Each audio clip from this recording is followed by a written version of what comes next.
Doctor, दादी सा कैसी हैं?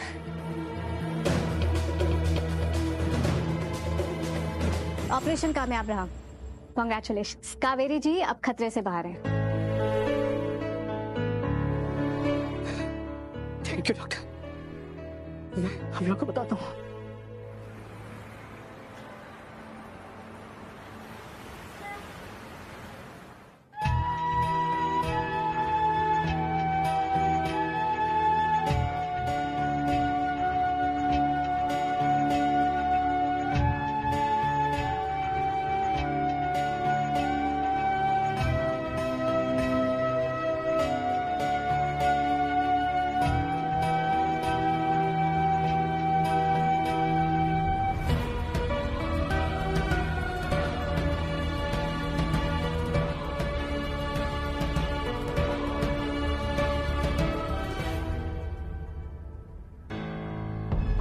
तुम कहाँ हो अबीरा?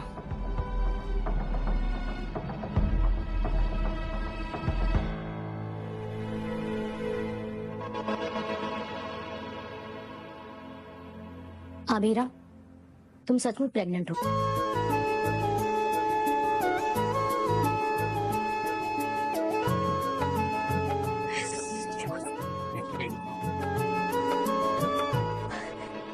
मैं सचमुच प्रेग्नेंट हूँ। मुझे बेस्ट न्यूज़ जाके अरमान को बतानी। लेकिन मेरी रिपोर्ट में तो आया था कि मैं कभी मां नहीं बन सकती। Miracle happens Abira. तुम्हारे सारे टेस्ट यही बता रहे हैं that you are pregnant. Oh my God, thank you so much भगवान जी, थैंक यू सो मच। ये जंपिंग जैक्स बेबी के लिए ठीक नहीं होंगे ना? Sorry baby, sorry baby. मेरा Armaan. Oh my God. Doctor, इससे पहले कि मैं हैप्पीनेस से पागल हो जाऊं, मैं जाकर अरमान को ये बेस्ट न्यूज़ बता कर आती हूँ।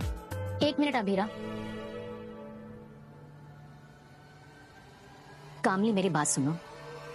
तुम्हारे लिए प्रेगनेंसी बिल्कुल भी सेफ नहीं है। इतनी कॉम्प्लिकेशंस हो सकती हैं कि जन्म देने से पहले ही तुम्हारी जान जा सकती है। मुझे डरा क्यों रही है? सारी दुनिया में सारी मम्मास अपने बेबीज को जन्म देती हैं, उन्हें कुछ नहीं होता तो फिर मुझे क्यों होगा? क्योंकि तुम्हें जेनेटिक ब्लड प्रॉब्लम है। आप माधव जी को खून नहीं दे सकती। पर क्यों? क्योंकि आपकी प्लेटलेट काउंट्स बहुत लो है। ये जेनेटिक प्रॉब्लम होती है। आपको ये बात कभी किसी डॉक्टर ने बताई नहीं क्या? तुम्हें डिलीवरी में हैवी ब्लीडिंग हो सकती है। डिलीवरी तो दूर की बात है, तुम्हारा केस इतना कॉम्प्लिकेटेड है कि बहुत पॉसिबल है कि तुम्हारा 1 महीने के अंदर अंदर ही मिसकैरेज हो जाए। और भगवान न करे अगर ऐसा हुआ तो हमारे लिए तुम्हें बचाना, हैवी ब्लीडिंग को रोकना बहुत मुश्किल होगा। इसीलिए मेरी तुमसे यही एडवाइस है कि तुम इस प्रेगनेंसी को कंटिन्यू मत करो।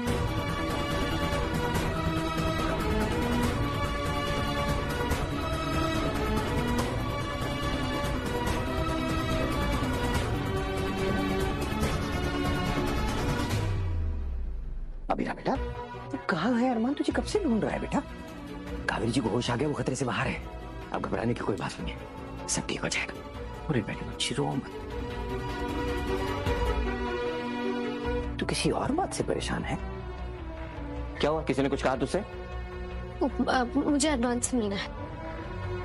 किस्मत का इतना घटिया मजाक मैं अकेले नहीं सह पा रही हूँ अरमान।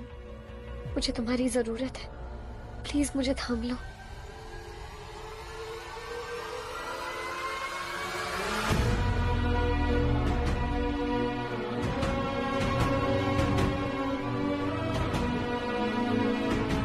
आपको पता है आपने क्या किया है? आपकी वाइफ की जान चली गई आपकी वजह से। तो मैं क्या करता? डॉक्टर कह रहे थे कि वो मेरी वाइफ और मेरे बेटे में से किसी एक को बचा सकते हैं। तो आपको अपनी वाइफ को बचाना चाहिए था ना। आपने उसका 7 जन्म का साथ देने का वादा किया था और आपने उसे बचाया नहीं। उन्होंने अपनी जान देके आपके बेटे को जन्म दिया है। भगवान आपको कभी माफ नहीं करेगा। दूर हटिए, हटिए यहाँ से। आप ज्ञान देना बड़ा आसान होता है, जब आप भी किसी दिन ऐसी सिचुएशन में पड़ेंगे ना, तब आपको पता चलेगा। आप भी यही करेंगे जो मैंने किया है। हरगिज़ नहीं, मेरे लिए अबीरा से बढ़कर कोई नहीं है, मेरा बेबी भी नहीं। मैं हमेशा अबीरा को ही चूज करूंगा। उनकी माँ बनने वाली है।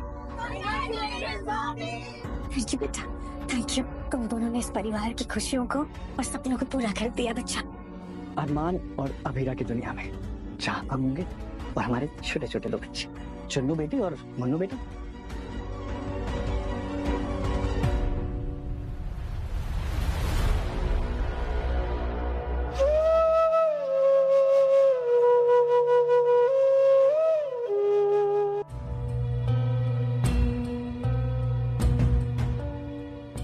आजकल सब लोग प्यार का मतलब ही भूल गए, सब सिर्फ अपना फायदा देखते हैं। अबीरा, तुम कहां चली गई थी?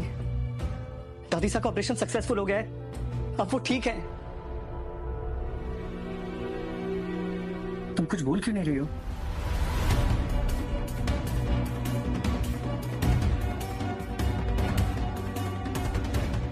ठीक है।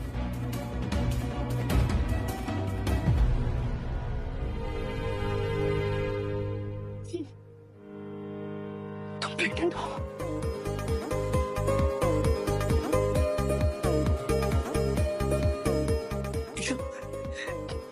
मैं कोई सपना तो नहीं देख रहा हूं ना? आई कैंट बिलीव ये सच में हो रहा है। अभी ओह गॉड, एक पल में जिंदगी कैसे बदलती है मुझे आज समझ में आया है। अब सब ठीक हो जाएगा अबीरा। माँ में फिर से अपना लेगी, घर में सारी खुशियां वापस लौट आएंगी। ये मेरी जिंदगी का बेस्ट दिन है Abira. I love you. Thank you so much मेरे होने वाले चुन्नू या मुन्नू की मम्मा। I am so happy Abira. I know तुम्हारा भी मेरे साथ जंप करने का मन हो रहा होगा ना, पर तुम जंप मत करना क्योंकि तुम प्रेग्नेंट हो ना। तुम प्रेग्नेंट हो। मैं बाप बनने वाला हूँ, मैं बाप बनने वाला हूँ। डॉक्टर मैं बाप बनने वाला हूँ, मैं बाप बनने वाला हूँ। सिस्टर मैं बाप बनने वाला हूँ। बेबी शर्मा पोता रहने वाला है। Doctor I am so happy, मैं बाप बनने वाला हूँ। So happy। जब ये बच्चा बड़ा होकर तुमसे सवाल करेगा तब तुम इसे क्या कहोगे? कि तुमने इसकी माँ की जान बचाने के लिए कुछ नहीं किया, उसे मरते हुए देखते रहे। तुमने अपनी बीवी के साथ साथ अपने बच्चे के साथ भी नाइंसाफी की है। तुम इसकी जिंदगी में माँ की कमी कभी पूरी नहीं कर पाओगे, कभी पूरी नहीं कर पाओगे। पर तुम्हारी जिंदगी में कोई कमी नहीं होगी अरमान। तुम्हें फैमिली का प्यार तो मिला, पर साथ में बेगाने होने का टैग भी मिला। तुम बिना शर्त बिना एहसान वाली फैमिली, अपनी फैमिली डिजर्व करते हो, और वो फैमिली मैं तुम्हें दिलवाऊंगी। हमारा बेबी तुम्हारी फैमिली होगा। मैंने सोच लिया है, मेरे साथ जो हो सो हो, मैं अपने बच्चे को कुछ नहीं होने दूंगी।